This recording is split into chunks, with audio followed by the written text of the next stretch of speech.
What's up, Eddie?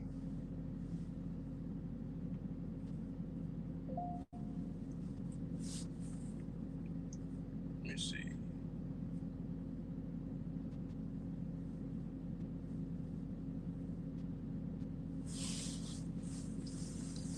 What up, Eddie? How you doing, man? You still out here rolling, getting to the money.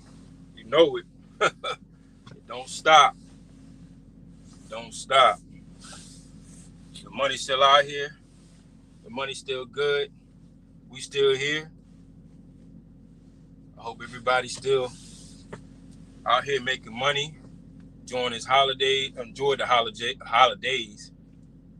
And we got an upcoming holiday, Christmas, New Year's. So hope everybody's getting all that money before then and during that holiday. But we still here, man. It's time to keep grinding. Time to keep grinding, man. I'm gonna wait for a few people to get in here. I don't think the blast yet went to everybody's notification. You know, we ready 7:30 Eastern time over here. Yeah, man. Happy holidays to you too, man. Today's Tuesday, November 30th. Tomorrow's December 1st. So November kind of flew by. October did too. But I think the rates slowed up a little bit. You know, they still kind of steady, but kind of slowed up a little bit. I don't know what this blinking thing is, but what's going on? Make sure it's let me get a thumbs up if the visual is good and the mic is good. Y'all can hear me. Cause I don't know, keep blinking or something. Man. I don't know. This thing is starting to be annoying. Let me know. Put the thumbs up. Doing some PM work today, then back on the road. Okay. Yeah, I got one coming up about a couple 1,000 miles. So I went from literally doing PMs a month, every month and a half, to about almost every 5 months because I barely drive the truck. So I guess that's pretty cool.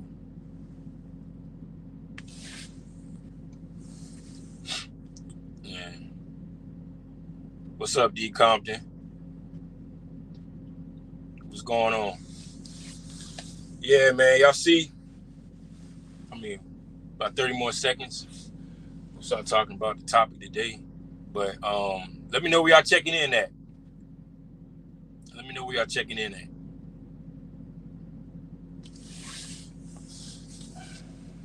You out here on the road or you at home? What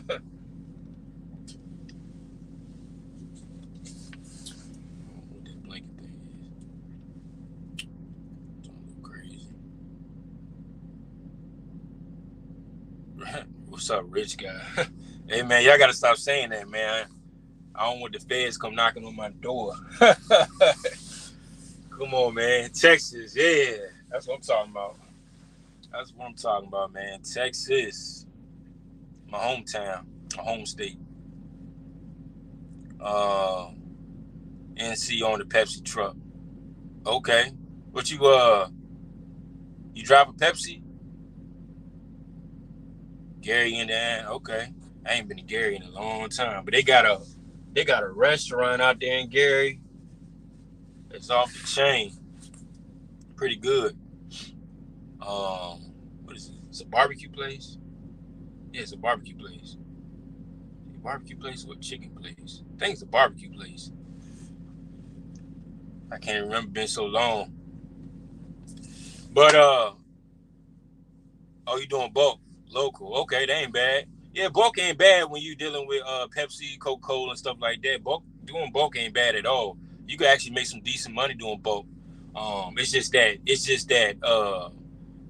that when you get involved with doing deliveries inside like stores, you know, when you talking about like 7-Elevens and like Wawa's and Sheets and stuff like that, that's when it get kind of tricky because they don't really, I feel that they don't pay you enough to do some of that kind of work.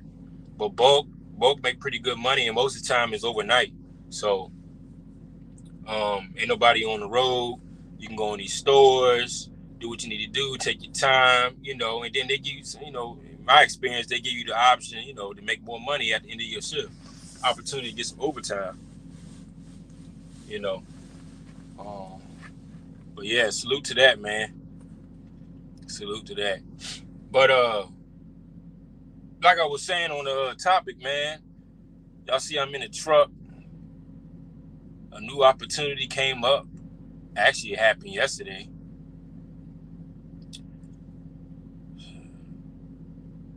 Six days out on the side loader. Been at it 13 years. Oh, okay. Side 6-day work week. Yeah, I mean, you know, you can't always win. 6 days, you know, you're gonna make your money.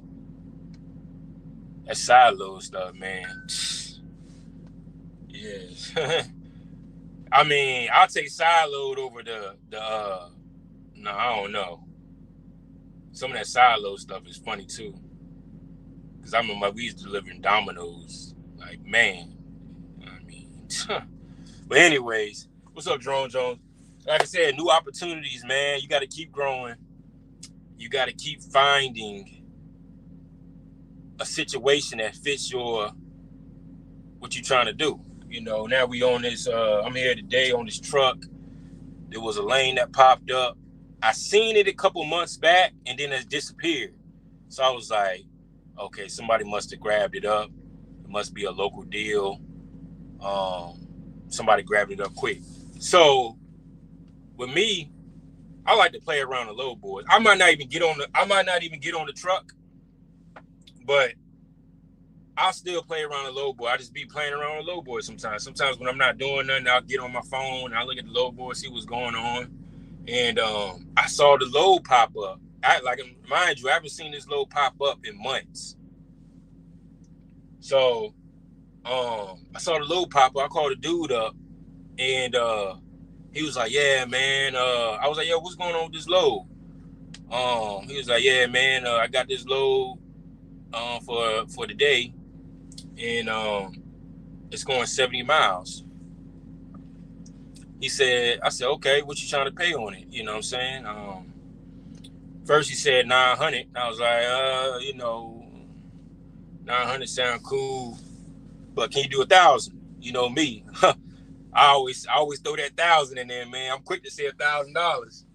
And he said, yeah, all right. So I was like, how often you got this lane? He said, well, I got this lane Tuesday, Thursdays, and Saturdays, every single week.